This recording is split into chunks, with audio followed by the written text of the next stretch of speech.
우리가 인생을 살아가다 보면 풀리지 않는 문제 때문에 방황하게 되어지고 안절부절할 때가 있습니다.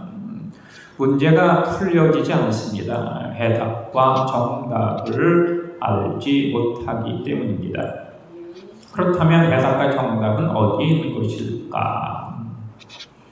우리 하나님의 택정함과 예수의 구속함과 성령의 인치심을 받은 하나님의 자녀 백성 일꾼된 우리들, 그 해답은 바로 올바른 신앙생활에 있습니다. 로마의 시스티나 성당에 가면 천장화가 그려져 있습니다. 아주 유명한 미켈란젤로의 천지창조라고 하는 그러한 그림이죠. 그런데 이 그림에 보면 하나님께서 머리가 휘날리도록 아주 저돌적인 모습으로 인간 아담을 향해 돌진하시는 모습으로 표현이 되어져 있습니다. 하나님께서는 머리칼을 휘날리시면서 저돌적으로 돌진하는 그런 모습으로 아담에게 그렇게 나아가는데, 정작 아담은 느긋한 자세로 무게중심을 뒤쪽에 둔 채 아주 시큰둥한 표정으로 앉아 있을 뿐입니다. 그런데 그 그림을 아주 자세히 보면 하나님의 손가락과 아담 손가락 사이에 미세한 간격이 놓여 있는 것을 볼 수 있습니다. 이 간격, 미켈란젤로의 천재성을 볼 수 있는 그러한 모습이죠. 하나님의 손가락과 아담 손가락 사이의 간격, 그 천재성, 미켈란젤로의 천재성이 바로 거기에 있다. 작품 해석의 그 능력이 바로 그 손가락 사이에 있기 때문입니다. 그렇다면 왜 하나님께서는 머리칼이 휘날리도록 저돌적인 모습으로 인간 아담을 향해서 돌진하는 것일까? 그것은 하나님의 마음 때문입니다. 그 마음이 어떠냐? 바로 사랑하는 마음. 하나님께서는 인간 아담을 향해 사랑하는 마음이 있어서 마음이 급하신 것이죠. 마음이 사랑으로 가득 찰 때 그 마음은 움직이게 되어지고 행동하게 되어지고, 그래서 발걸음은 빨라질 수밖에 없는 것입니다. 마음에 열정이 가득한 사람의 발걸음과 마음이 냉랭하게 식은 사람의 그 발걸음은 그래서 하늘과 땅만큼 차이가 나는 것입니다. 아침에 새벽에 출근을 하는 이의 발걸음과 목표가 없이 헤매는 이의 발걸음이 차이가 있듯이 말입니다. 탕자가 아버지의 재산을 다 호랑방탕하게 탕진하고 아버지 집으로 그렇게 돌아올 때, 탕자가 집에서 기다리는 아버지를 먼저 발견한 것이 아니라 아들이 오기를 기다리는 아버지의 눈에 먼저 탕자가 발견되어지는 것이죠. 이렇게 탕자를 먼저 본 이 아버지, 정신없이 아들에게로 달려가는 것입니다. 나이가 많음에도 불구하고, 늙었음에도 불구하고, 몸이 제대로 움직여지지 않음에도 불구하고 아들을 향해서 머리칼이 휘날리도록 저돌적인 모습으로 달려가는 것입니다. 왜냐하면 마음이 급하기 때문입니다.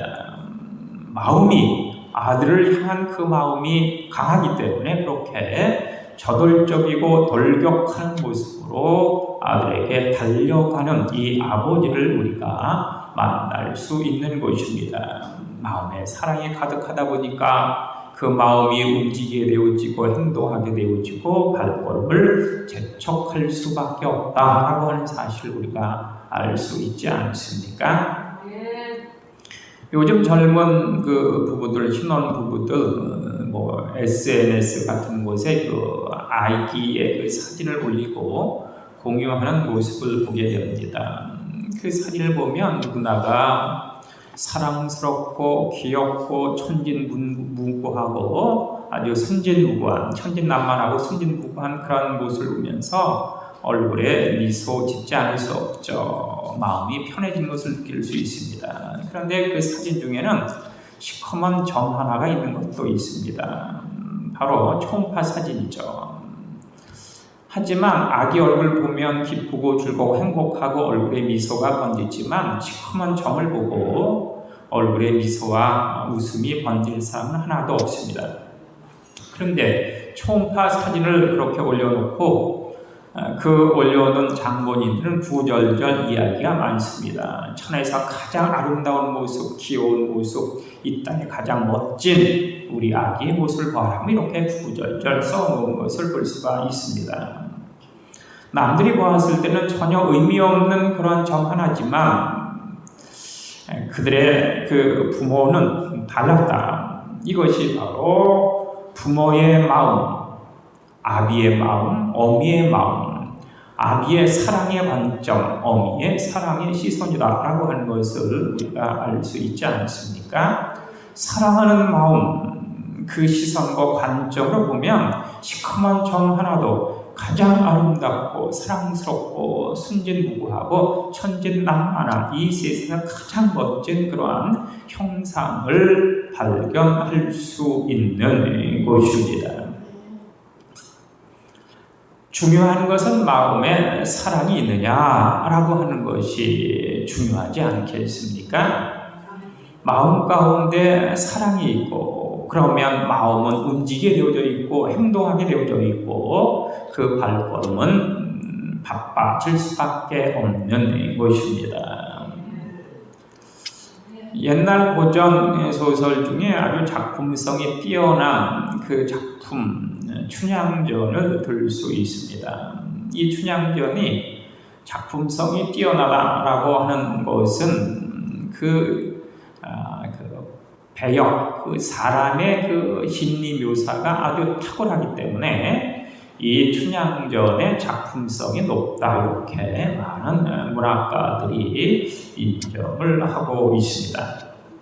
그런데 이 춘향전 그 구도가 삼각관계 아닙니까? 성춘향을 중심으로 이몽룡이 있고 변학도가 있습니다. 그렇다면 이 성춘향을 진짜 사랑한 이는 이몽룡일까 아니면 변학도일까, 이렇게 묻지 않을 수 없죠. 여러분은 어떻게 생각하십니까? 성춘향을 진짜 사랑한 이는 이몽룡이다, 아니다 변학도다.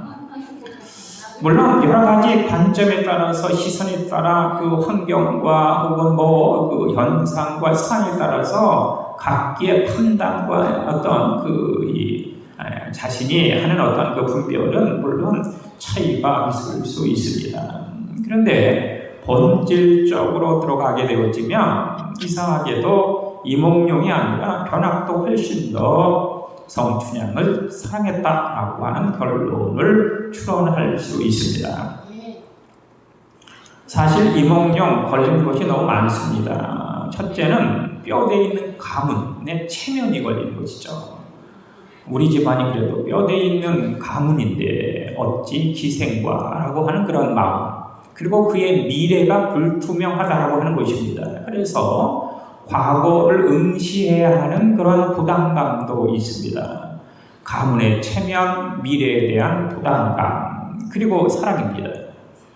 하지만 변학도의 경우에는 뼈대에 있는 가문, 자신의 어떤 집안 문제 다 팽개치죠. 전혀 관계 없습니다. 그리고 미래에 대한 불확실성, 그런 이미 남원 부사 아닙니까? 남원의 고을의 수장입니다. 그러니까 직업에 관한 미래에 대한 그런 불안감과 부담감 다 떨쳐버릴 수 있습니다.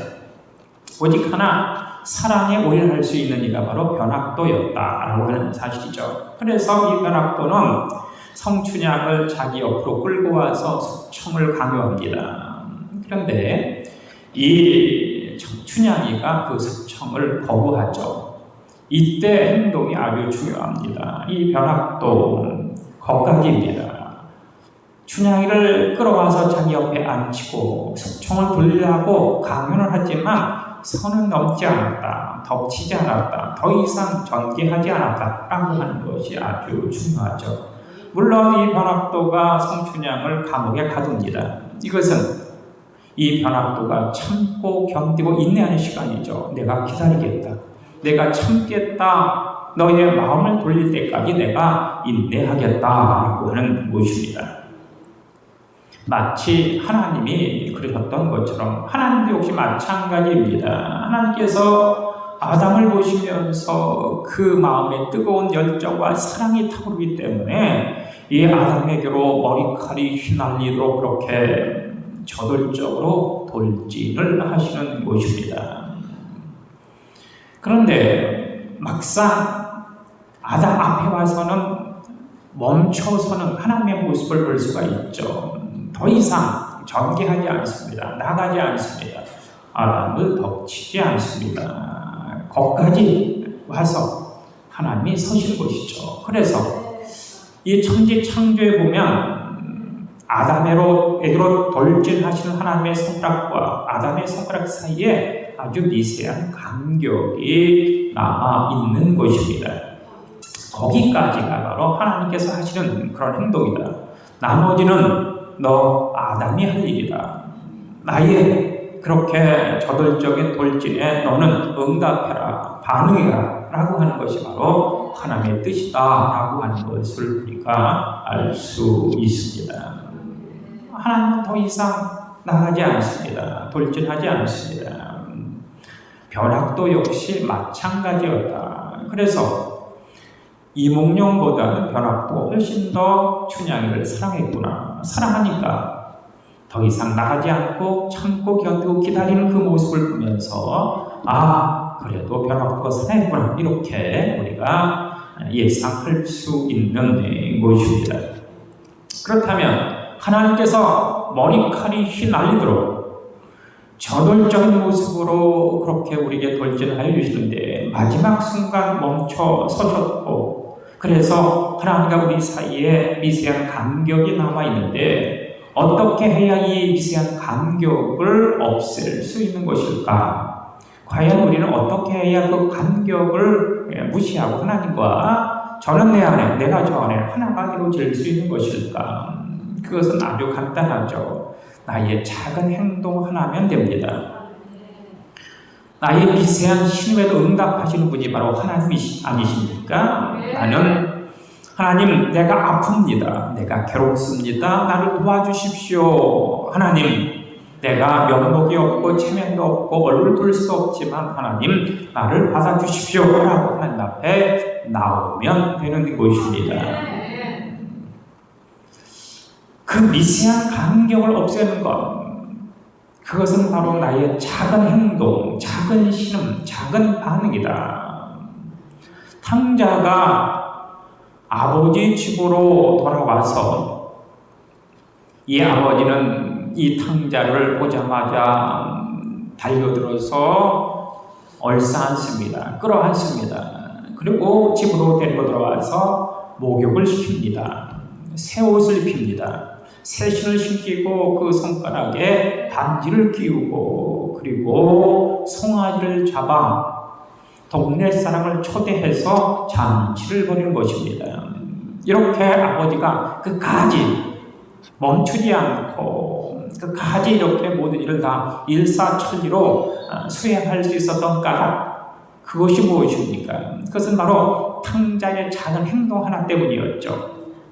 탕자는 돼지우리 속에서 아버지를 떠올렸고, 아버지 집에서는 종들도 배불리 먹고 마시는데 나는 이곳에서 이 돼지우리에서 주려 죽고 말겠구나 라고 하면서 아버지를 떠올렸습니다. 그래, 내가 아버지의 아들의 자격은 상실했지만, 면목도 없고 아버지 앞에 나설 자신도 없지만, 그럼에도 불구하고 나를 아들이 아니어도 좋사오니 조라도 써주십시오 라고 부탁을 드려야지 라고 하는 그 행동 하나가 결국은 아버지가 이 아들 향해서 거침없이 달려가 끌어안고 그 위에 잔치까지 벌이는 상황까지 전개가 되어지는 것이죠. 하나님과 우리 사이에 미세한 간격이 남아있는데 그 간격은 내가 반응하고 내가 메꿀 수 있는 그러한 순간이다라는 사실을 기억하면서 하나님, 나를 불쌍히 여겨주십시오. 나를 도와주십시오. 나는 하나님이 아니고는 살 수 없습니다. 그렇게 하나님 앞에 달려나와 머리 조아리고 간구할 수 있는 우리가 되시길 간절히 주의 이름으로 부탁을 드립니다. 오늘 본문의 말씀 사무엘상 4장에 보면 사무엘이 그 이스라엘의 마지막 사사로 등극을 하게 되죠. 하나님의 선지자, 하나님의 예언자로서의 역할을 감당하게 됩니다. 근데 그 즈음에 이스라엘과 블레셋 사이에 전쟁이 일어나고 말았습니다. 그리고 그 전쟁을 통해서 이스라엘 군사 4,000명이 전멸을 당하고 맙니다. 엄청난 그러한 출혈을 이 이스라엘이 당한 것이죠. 그래서 이스라엘 수뇌부 장로들이 회의를 합니다. 어떻게 우리가 저 강한 블레셋과 싸워 승리할 수 있을까? 전술과 전략을 짜고 회의를 한 결과, 그래, 우리에게는 하나님이 계시지 않냐? 그 하나님이 계신 상징인 법궤를 가지고 전쟁터로 나와 싸우자. 법궤를 앞세우고 전쟁을 하자. 그러면 만군의 여호와 하나님께서 그 법궤를 통해서 이 블레셋 군대를 물리쳐 줄 것이다. 이렇게 결론을 냈습니다. 그래서 엘리 제사장에게 연락을 한 겁니다. 제사장이요, 법궤를 전쟁터로 보내주십시오. 이 소식을 들은 엘리 제사장, 그의 아들 홈니와 비느하스에게 법궤를 내게 해서 그 법궤를 전쟁터로 보내게 됩니다. 그 전쟁터에 하나님의 법궤가 들어왔을 때 이스라엘 군사들 사기가 충천하였습니다. 하늘이 높은 줄 그렇게 함성을 부르면서 그 사기가 진작이 되죠. 그런데 이 법궤가 전쟁터로 들어왔을 때 블레셋 군인들은 기가 죽어서 어쩔 줄 몰라 했습니다. 그렇게 전쟁이 재해가 됩니다. 그런데 이것이 웬일입니까? 막상 뚜껑을 열고 보니 법궤를 앞세우고 전쟁을 벌였는데 이번에는 이스라엘 군사 4,000명 정도가 아니라 3만 명이 전멸하는 그런 사태가 벌어지고 말았습니다. 하나님이 법궤를 가지고 나와 싸웠는데 하나님이 싸워주시려 하고 믿었는데 이것은 웬걸? 4,000명이 아니라 10배 가까운 3만 명이 전멸하다니.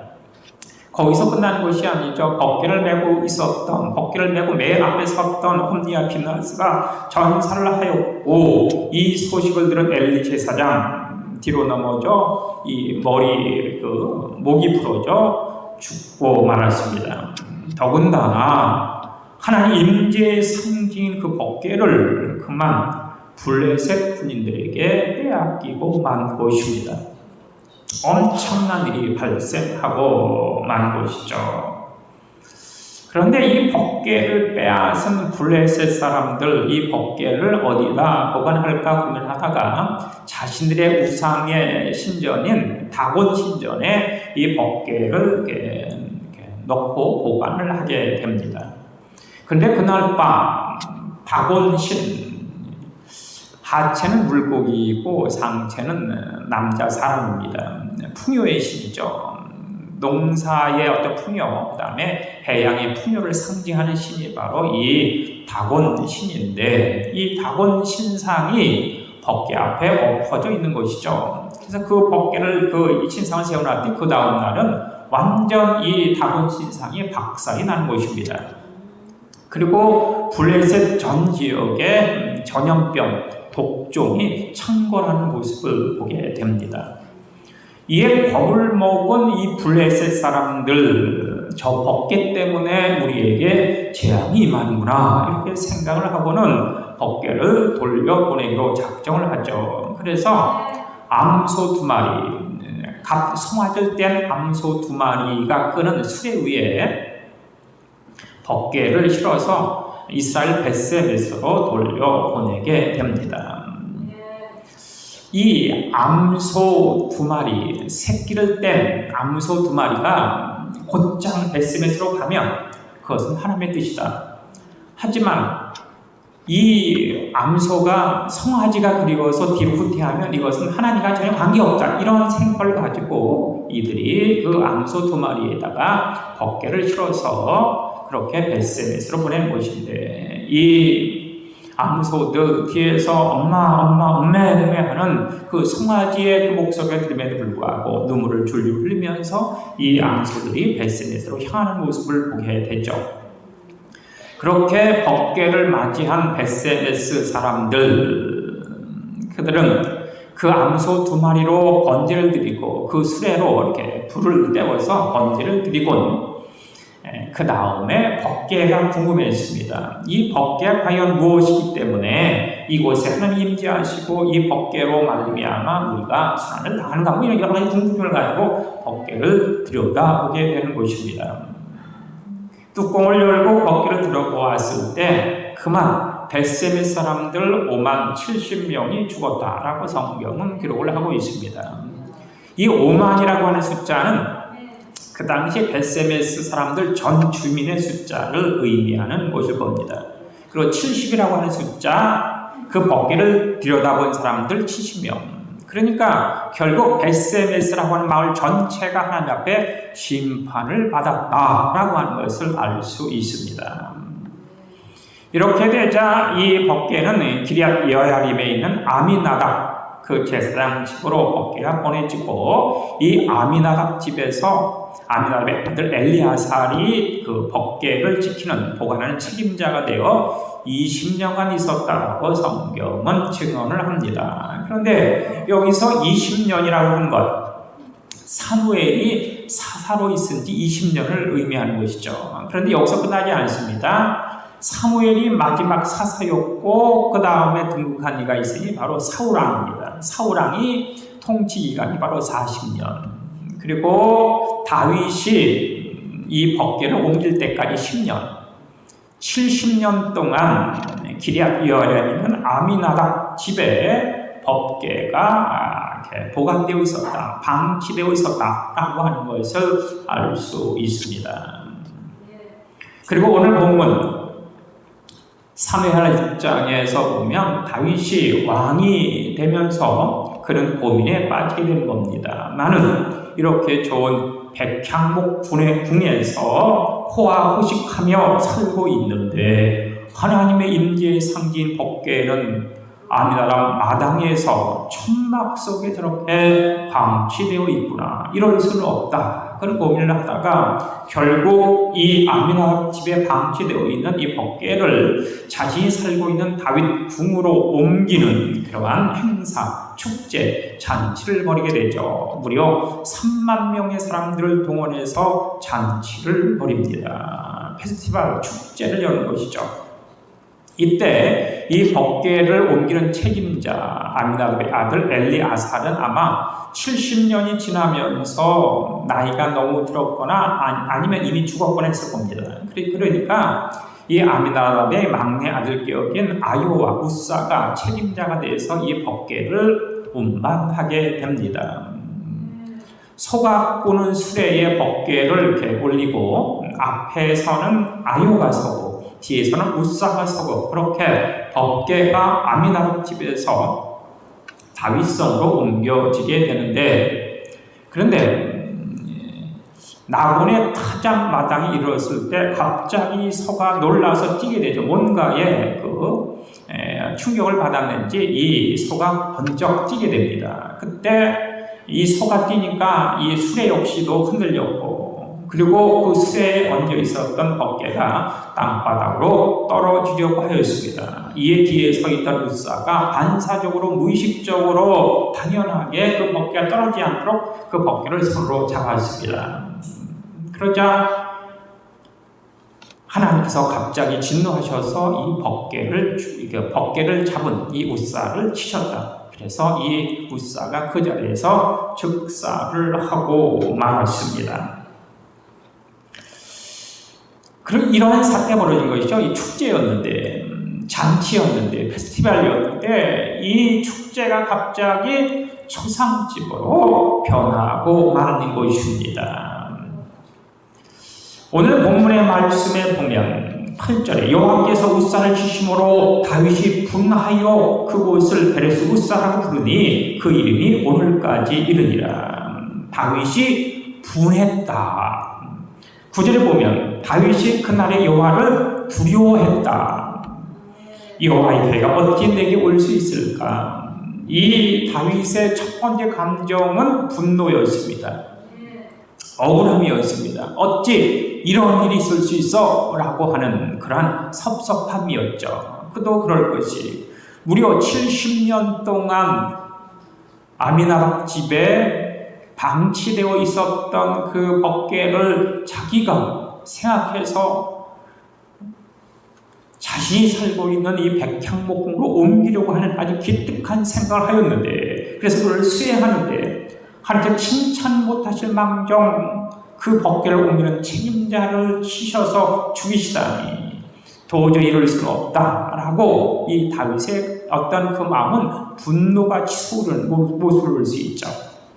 그리고 한편으로는 너무너무 하나님이 두려웠습니다. 그래서 나는 법궤를 옮길 만한, 법궤를 보관하거나 법궤를 책임질 만한 그런 사람이 아니구나, 이렇게 체념하고 포기하는 상태에 이르고 말았습니다.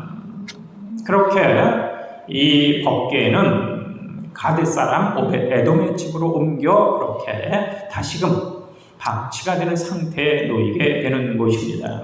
그런데 약 3개월 정도가 지났을 때 다윗 귀에 하나의 소식이 들려왔습니다. 법궤를 보관하고 있던 오벳에돔 집과 그의 가족들이 하나님의 엄청난 복을 받았더라 라고 하는 소식을 듣습니다. 이 소식을 들으면서 이 다윗은 다시 한번 하나님의 법궤를 나의 성으로 옮겨야지 라고 하는 용기를 갖고 법궤를 옮기게 되어지는 것이죠. 그렇다면 여기서 우리가 기억할 것, 어떻게 오벳에돔은 단지 3개월만 법궤를 모셨는데 하나님의 축복이 임한 것일까? 아미나답 가정 같은 경우에는 무려 70년을 모셨음에도 불구하고 하나님의 축복은커녕 그의 아들 웃사가 즉사하였는데 말입니다. 우리가 인생을 살아가다가 문제를 만나면 그 문제가 풀려지지 않아서 전전긍긍하고 당황할 때가 있습니다. 왜냐하면 그 문제에 대한 해답을 알지 못하기 때문에 당황하게 되어지는데, 정답을 알면 되는 것 아닙니까? 우리 하나님의 사람, 하나님의 특정과 하나님의 구속과 성령 인침을 받은 우리들, 인생을 살아가다가 풀리지 않는 문제를 만났을 때 그 해답을 찾아야 하는데, 그 해답은 바로 올바른 신앙생활이 있다라고 제가 서두에 말씀을 드렸습니다. 인생의 문제가 풀려지지 아니하면 그것은 바로 나의 신앙생활을 한번 되돌아보아야 할 것입니다. 그러면 이 오벳에돔은 어떻게 하나님의 축복을 3개월 만에 받을 수 있었던 것일까? 그의 신앙생활은 과연 어떠한 신앙생활이었을까라고 하는 것을 우리가 살펴보지 않을 수 없습니다. 먼저 이 오벳에돔의 신앙생활, 첫째는 하나님 중심의 신앙생활이었다. 하나님의 법궤를 이 오벳에돔이 3개월 동안 모셨습니다. 아미나답 같은 경우에는 70년을 모셨습니다. 이 3개월과 70년, 이 모신다고 하는 차이가 과연 어디에 있는 것일까? 모신다고 했을 때 그것을 보관한다, 혹은 그것을 이렇게 지키고 있다라고 하는 것, 이것이 모신다는 의미는 아닐 겁니다. 시골에 있는 부모가 도시에 있는 자녀 가정에서 살 수 없는 까닭이 무엇입니까? 바로 도시에 있는 자녀들은 부모를 모신다고 하면서 방 한 칸을 내주고 그 방 한 칸에 바로 이렇게 가두는, 방 한 칸에 이렇게 가둬두는 그러한 일을 부모를 모신다라고 하기 때문에 시골에 있는 부모가 도시에 있는 자녀 속에 살 수 없는 것입니다. 그런데 부모를 모신다고 하는 것은 방 안에 가둬놓는 것이 모시는 것이 아니죠. 부모를 모신다고 하는 것은 부모 중심으로 부모의 뜻과 부모의 생각과 부모의 모든 마음대로 이루어지도록 순종하는 것을 이야기하는 것이지 단지 집안에 가둬놓는 것을 모신다고 하지 않습니다. 법계 역시 마찬가지였죠. 이 아미나답 같은 경우에는 그냥 법계를 그냥 간직하고 있었습니다. 보관만 하고 있었습니다. 그냥 방치하고 있었습니다. 하지만 오벳 에돔 같은 경우에는 진짜 하나님의 법궤를 모시는 것이죠. 하나님 중심의 삶을 살았던 것입니다. 하나님의 뜻과 선의 말씀에 순종하면서 그렇게 법궤를 모셨다, 하나님을 모셨다라고 하는 사실이죠. 아미나답 같은 경우 법궤를 보관은 하였지만 여호와의 권위를 인정치 않았던 것이고, 오벳 에돔은 하나님의 권위를 인정하면서 하나님 중심주의 신앙생활을 했다라고 하는 것을 우리가 여기서 분명히 인식해야 하지 않겠습니까? 두 번째로 이 오벳 에돔의 신앙, 그것은 바로 자원하는 신앙이었습니다. 우사가 죽자 다윗마저도 피했습니다. 나는 하나님의 법궤를 모실 만한 사람이 아닌가 보다라고 그렇게 두려워하고 불을 내면서 뒷걸음질을 치고 말았습니다. 그러니까 그 누가 이 법궤에 관심이나 가졌겠습니까?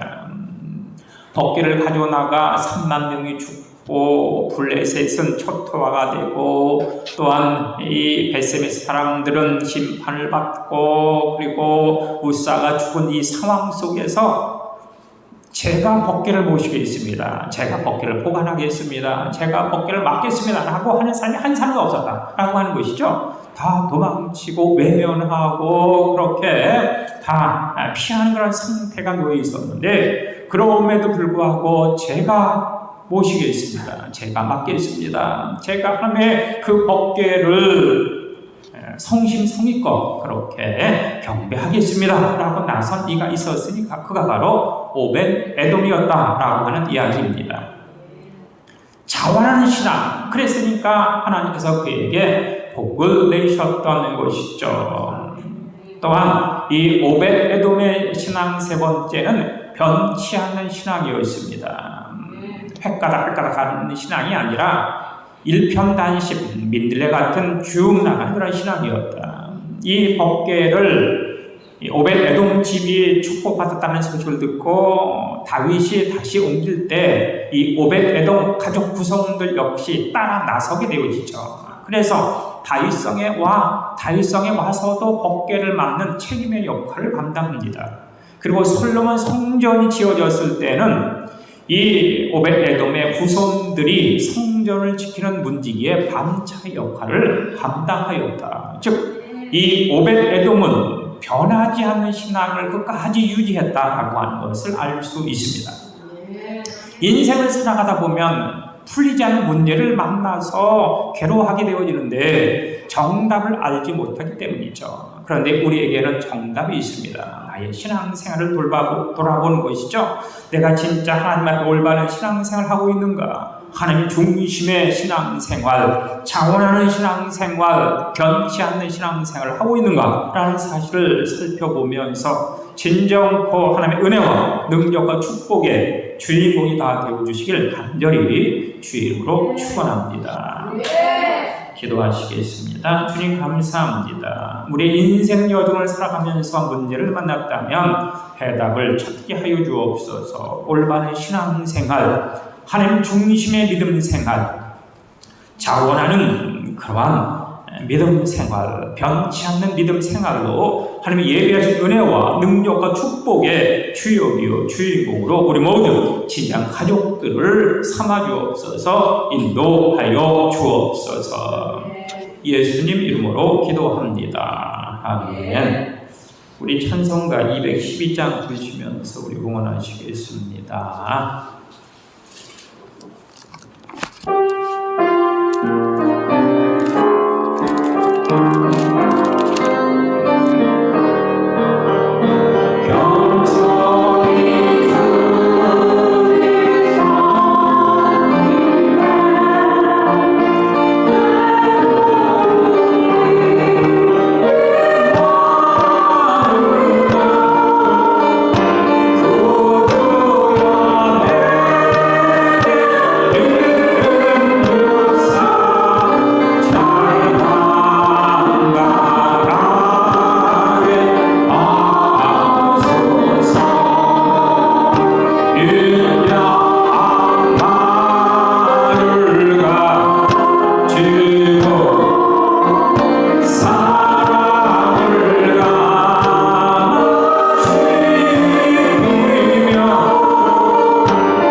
뜻하고 사람에게 하지 말아라. 각기 제 갈 길로 가는 저희들을 사하여 주시어서 까지 인도하여 주시는 아버지 하나님, 진정 우리가 주의 전에 예배할 때 기 쓰는 물질을 비우니 기뻐 받아주시고 흥명하여 주옵소서.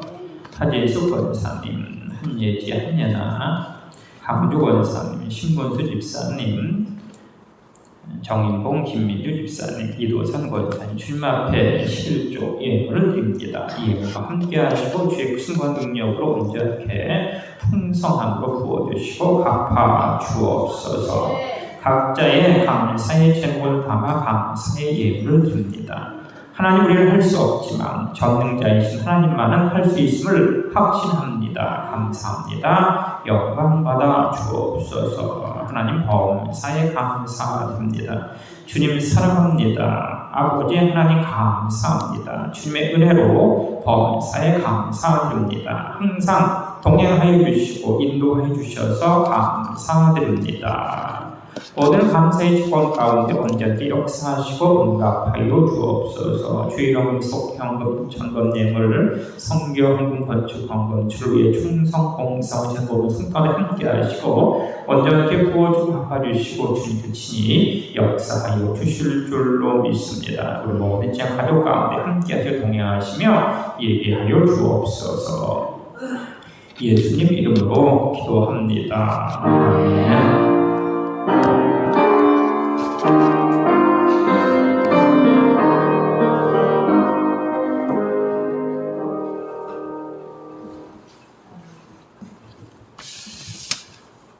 기원한 아주 아름다운 계절인데 우리의 영과 혼과 또한 여기 건강한 그런 아름다운 시간 또한 세상의 그 열매만이 아니라 하나님 나라의 영적인 수확도 추수하고 거둬들일 수 있는 우리 모든 진정한 가족들 되길 간절히 주의로 부탁을 드립니다.